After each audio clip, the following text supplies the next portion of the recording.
ভাই পরিচালক উপস্থিত আজকের অনুষ্ঠানের সম্মানিত প্রধান অতিথি চৌরাঙ্গা জেলা আদালতের নায়েবে আমির বাংলা উপজেলা সাবেক উপজেলা চেয়ারম্যান বর্তমান উপজেলা চেয়ারম্যান প্রার্থী মৌলানা আজিজুর রহমান সাহেব সহ মঞ্চে উপস্থিত বিশেষ অতিথিবৃন্দ এবং বর্তমান থানা পৌরসভা ইউনিয়নের বিভিন্ন পর্যায়ের নেতৃবৃন্দ সংগ্রামী তৌহিদ জনগণ আসসালামু আলাইকুম ওয়া রাহমাতুল্লাহি ওয়া বারাকাতুহু। মহান রবের দরবারে শুকরিয়া আদায় করছি যে মহান রবের অশেষ মেহেরবানিতে আজকের অনুষ্ঠানে উপস্থিত হওয়ার সময় সুযোগ দান করলেন সেই আল্লাহ তাআলার দরবারে শুকরিয়া আলহামদুলিল্লাহ। নবী সাল্লাল্লাহু আলাইহি ওয়াসাল্লামের সাহেবের উদ্দেশ্য করে শহীদ ভাইদের রোহের মাগফিরাত কামনা করেন। বিশেষ করে জুলাই আগস্টের আন্দোলনে যে সমস্ত ছাত্রদের কথা গ্রহণ করেছেন, যাদের রক্তের বিনিময়ে, যাদের জীবনের বিনিময়ে মহান আল্লাহ রাব্বুল আলামিন আমাদের এমন একটা সুন্দর পরিবেশ দান করেছেন। আল্লাহ তাআলার কাছে দোয়া করি আল্লাহ এই সমস্ত ছাত্র জনতার জান্নাতের সর্বোচ্চ মাকাম দান করো। এই আশাবাদ ব্যক্ত করে আপনাদের সামনে সংক্ষিপ্তভাবে কয়েকটি কথা বলতে চাই। সংগ্রামী সাথী ভাইরা, আজকে সারাদিন সাথে আমাদের আন্দোলন 5 দফা দাবির আন্দোলন, পিয়ার পদ্ধতি সহ 5 দফা দাবির আন্দোলন। ইতিপূর্বে সিপাহের বছর পূর্বে আমরা যখন কেয়ারটেকার সরকারের দাবি করেছিলাম তদানীন্তন সরকারের কাছে, তারা আমাদের কেয়ারটেকার সরকার দাবি দখল হয় নাই। যখন সারা বাংলায় মানুষ কেয়ারটেকার সরকারের পক্ষে রাজপথে নেমেছিল, তারা শেষ পর্যন্ত কেয়ারটেকার সরকার এই দাবি তারা মেনে নিতে বাধ্য হয়েছিল। আজকে ঠিক তেমনি হবে বিহার পদ্ধতি নির্বাচন, জুলাই সনদের আইনভিত্তিক সহজে 5 দফা দাবি, এই দাবি সারা দেশের মানুষের কাছে করেছে। সেই দাবি ইনশাআল্লাহ আগামীকালীন বিহার পদ্ধতির মাধ্যমে জাতীয় নির্বাচন হবে ইনশাআল্লাহ। সংগ্রামী সাথী ভাইরা, 3 দলের থেকে শেষ আর একটি দল বাকি আছে, সেই দলটির নাম কি?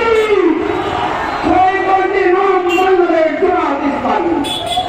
সংগ্রামী সাথী ভাইরা, বাংলাদেশ জামাত ইসলামী দেশে কি চায়? বাংলাদেশ জামাত ইসলামী দেশের সব লোকের শাসন কায়েম করতে চায়। বাংলাদেশ জামাত ইসলামী দেশে আল্লাহর আইন প্রতিষ্ঠা করতে চায়। বাংলাদেশ জামাত ইসলামী দেশের সঙ্গে আইন চালু করতে চায়। আমাদের দেশে একটা বিরোধী দলের মহাসচিব সাহেবের সঙ্গে আইন মানে না। সঙ্গে আইন না মানলে কি দল থাকে? সঙ্গে আইন না মানলে কি সমাজ থেকে যায়? সংগ্রামী সাথী ভাইরা, তাদের অবস্থান কি হয়ে গেছে?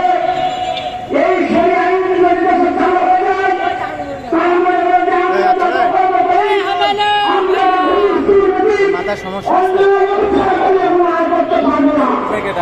তাহলে তারা বলে সাহেবের বিরুদ্ধে কথা বলতে থেকে ভালো। ইতিপূর্বে আমাদেরকে এরা রাজাকার বলছিল, এখনো বলছে রাজাকার অবস্থান। এরা বলছে স্বাধীনতা বিরোধী, এরা বলছে জঙ্গিবাদ। স্বাধীনতা আন্দোলন বাংলাদেশের ভূখণ্ড রক্ষায় কারা সর্বোচ্চ ভূমিকা রেখেছে, কারা সামনের কাতারে দাঁড়িয়ে নিজেদের জীবনকে উৎসর্গ করেছে, সেই দলটির নাম কি? সেই দলটির নাম বাংলাদেশ জামাত ইসলামী। বাংলাদেশ জামাত ইসলামী সাধারণত হয় না, বাংলাদেশ জামাত ইসলামী দুর্নীতি করে না, বাংলাদেশ জামাত ইসলামী দুর্নীতি করেন দল নয়। বাংলাদেশ জামাত ইসলামী অন্যের সম্পত্তি দখল করে না, অন্যের ব্যবসা প্রতিষ্ঠানে হামলা করে না। এর নাম হচ্ছে বাংলাদেশ জামাত ইসলামী।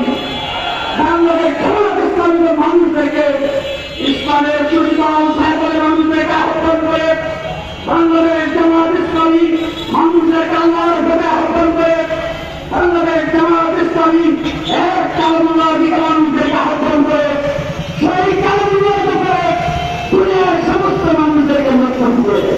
বাঙালি সাথী ভাইরা, এই কাজটি আমরা করে ওরা আমাদেরকে বিগত দিনে গ্রেপ্তার করে জেলখানায় রাখিয়ে গেছেন, বছরের পর বছর রাখিয়ে গেছেন, আইনে ভয়ে রাখিয়ে গেছে, শীর্ষস্থানীয় নেতৃবৃন্দকে ফাঁসির কাছে ঝুলিয়ে হত্যা করছে। আমাদের প্রিয় নেতা কোরআনের দেশবাসী আল্লাহ আমাদের বর্ষণ সাইডিকে বছরের বড় সমাজ দিয়ে শেষ পর্যন্ত চূড়ান্ত ষড়যন্ত্র করে হাসপাতালে তাকে হত্যা করেছে। আমাদেরকে কানিয়েছিল পরে আমাদের শেষ চলে গেছে। এরা মনে করছিল এইভাবে যদি আমাদের নেতাগুলোকে শেষ করে দেওয়া যায় তাহলে আমরা এদেশের ইসলামী জামাত ইসলামী আর থাকবে না, এদেশের ইসলামী ছাত্র শিবির আর থাকবে না। সংগ্রামী ছাত্র ভাইয়েরা এই ঘটনা মনে করেছিল যদি এটা হয় তাহলে আমরা শান্তির দেশ চালাতে পারবো, শান্তির সাথে সব পরিবর্তন করতে পারবো। তাকিয়ে দেখুন শান্তির সাথে কাজ করেছে $240 বিলিয়ন থেকে টাকায় বলছে উন্নয়নের ভবনকে পড়ে সব থেকে সব টাকা করে নিয়ে গেছে।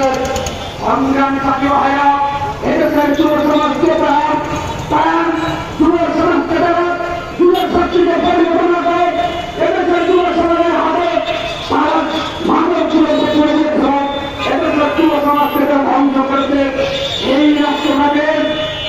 রাষ্ট্রটাকে পুনরায় রাষ্ট্রে পরিণত করে ভারতের অঙ্গরাজ্যে পরিণত করতে চেয়েছে তারা। এদেশের ছাত্র জনতা সেগুলো বুঝতে পেরেছ। তারপর রাষ্ট্রকে নিয়ে শুরু করেছে দেশের ছাত্র জনতা। তাদের সাথে একাকার হয়ে গেছে দেশের মানুষ। শেষ পর্যন্ত তারা এই ছাত্র জনতার পর গুলি হল। কিভাবে গুলি করল আপনারা জানেন? 71 মতো দেখে সমাপ্ত হয় নাই।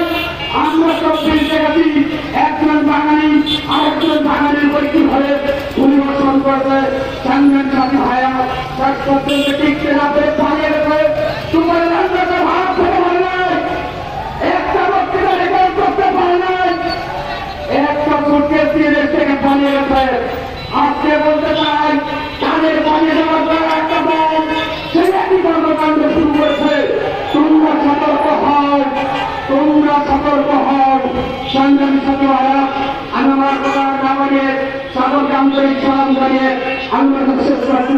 আসসালামু আলাইকুম ওয়া রাহমাতুল্লাহি ওয়া বারাকাতুহু। আলহামদুলিল্লাহ আমরা আব্দুল কাদের ভাই